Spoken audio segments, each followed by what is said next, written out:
times RPM.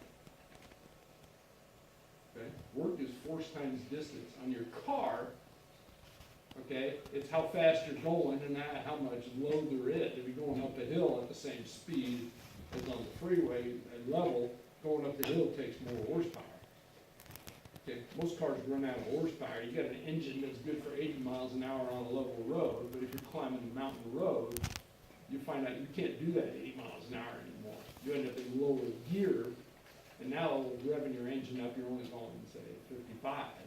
Okay, if it's a real steep climb, you're down in first gear, and now you're only going 30.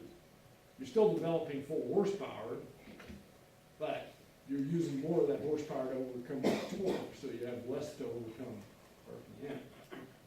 Same thing is true with brakes and motors.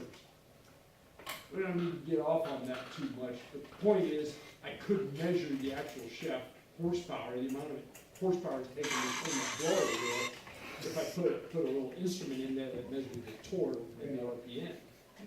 But we don't have to be that scientific. But to develop the fan laws, people did this in the laboratories. Okay? We can do it the easy way. Here's the essence of a fan law. Let's just say my motor is pulling 1 horsepower.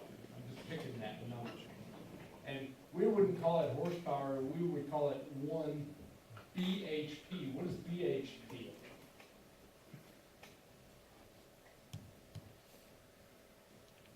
You'll hear this term used once in a while. What's the difference between horsepower and